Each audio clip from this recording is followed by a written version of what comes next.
Good morning friends. Panchakarma lecture સિરીઝની અંદર નશ્યની અંદર હવે નશ્ય આપણે એ તો અભ્યાસ કર્યો કે ડેઇલી મોર્નિંગ ઇવનિંગમાં ક્યારે કરવાનું, નાઇટમાં કયા ડિઝીઝમાં કરવાનું, પ્લસ કઈ ઋતુમાં જે છે ક્યારે કરવાનું.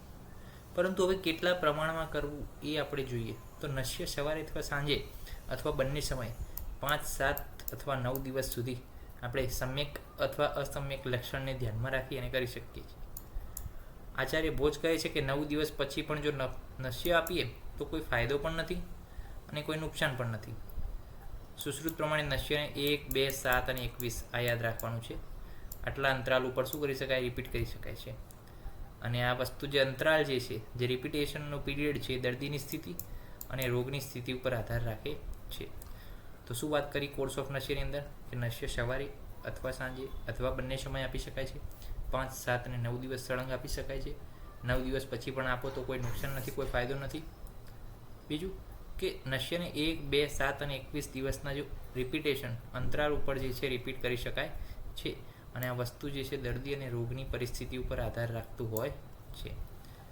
આગળ વાત કરી છે ડોઝ ઓફ નશ્ય કર્મની. તો નશ્યની માત્રાને બિંદુ પ્રમાણની અંદર ગણવામાં આવે છે. તો બિંદુ એટલે શું એને પહેલાં આપણે ડિફિનેશન કરવું પડે કે બિંદુ એટલે શું. તો બિંદુ એટલે ડ્રોપ નહીં, પરંતુ એની વ્યાખ્યા છે પ્રોપર.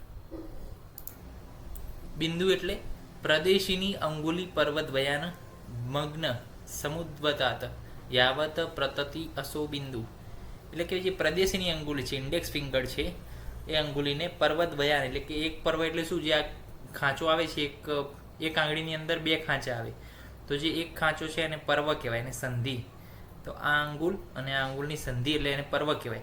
તો એવા 1 અને 2 પર્વ, એવા 2 પર્વ જ્યારે કોઈ પણ લિક્વિડની અંદર ડુબાડીએ છીએ, મગ્ન કરીએ છીએ, સમુદ્વતાત યાવત, ત્યારે શું થાય છે? ત્યારે જે છે એની અંદરથી જે બિંદુ પડે એને શું કહેવામાં આવે છે? એ બિંદુ કહેવામાં આવે છે. ત્યારે જે ડ્રોપ પડે છે જેટલા પ્રમાણની અંદર, એને શું કહેવામાં આવે છે? બિંદુ પ્રમાણ કહેવામાં આવે છે. તો પ્રદેશિની અંગુલ 2 પર્વ સુધી ડુબાડવાની, જે પણ લિક્વિડ પડે એને બિંદુ તરીકે ઓળખવામાં આવે છે. તો આ બિંદુની ડેફિનેશન થઈ ગઈ. ટાઈપ ઓફ નશ્યની અંદર અને નાકમાં બિંદુ પ્રમાણની માત્રા આપણે જોઈ લઈએ. હવે તો શું કહે છે? સમન નશ્ય હોય તો 8, 16 અને 32. જો કોઈ પણ ડિઝીઝનું સમન કરવાનું હોય તો શું છે, આપણે એને લાંબો ટાઈમ સુધી ચલાવવું પડે. લાંબો ટાઈમ સુધી ચલાવીએ તો 8, 16 અને 32. 8 બિંદુ અવર, મધ્યમ 16 અને ઉત્તમમાં 32. અને સમનમાં શું છે એનું માત્રા પણ કેવી હોય? ઔષધની માત્રા અને ઔષધની પોટેન્સી કહેવાય ને. ચલો, ઔષધની પોટેન્સી કેવી ઓછી હોય તો આપણે શું કરવું પડે? એને વધારે માત્રામાં આપવું પડે. શોધનની અંદર શું છે? નાની મેડિસિનથી મોટું કામ થાય. જ્યારે સમનની અંદર ક્વોન્ટિટી વધારે હોય પરંતુ એની ક્વોલિટી ઓછી રાખવી પડે. આપણે રોજબરોજના પ્રયોગની અંદર જ વિચારો, દાખલા તરીકે આપણે સંસમની વટી લેતા હોય તો 10-15 દિવસ લઈએ ત્યારે આપણને શું રહે? એકદમ શાંતિથી રાહત રહે. તો એની ક્વોન્ટિટી, એનો ડોઝ જે છે વધારે આપવો પડે છે. તો સમનની અંદર ડોઝ વધારે હોય એવું યાદ રાખવાનું. 8, 16, 32. શોધનની અંદર ઓછો ડોઝ 4, 6, 8. શોધન પ્લસ અવપીડન સેમ ડોઝ. શોધન અને અવપીડનનો સેમ ડોઝ. ચલો જોઈ લો. ત્યારબાદ શું છે બીજો કયો? મર્સ નશ્યનું 6, 8 અને 10. મર્સ નશ્યએ છક્કો માર્યો એમ. મર્સ આપણે મિચેલ માર્સ કહીએ છીએ કે નહીં? Mitchell Mars. તો મિચેલ માર્સ એમ, મિચેલ માર્સે છક્કો માર્યો, એથી ચાલુ કરવાનું. તો 6, 8 અને 10. પછી પ્રતિમર્સમાં તો યાદ જ છે કે 2 બિંદુ, તો એ તો કોઈ ગોખવાની એવી જરૂર નથી. અને પ્રધમનની અંદર 3 મૂચૂટી.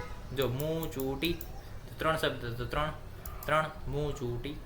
તો આ ડોઝ જે છે કઈ યાદ રાખશો? હવે જો ફરી પર તમે તમારા માઇન્ડની અંદર આંખો બંધ રાખીને બોલો કે સમન, તો કે વધારે ડોઝ આપવો પડે. ઓકે, તો 8, 16, 32. પછી શોધન અને અવપીડન સેમ છે. કેટલા છે? 4, 6, 8.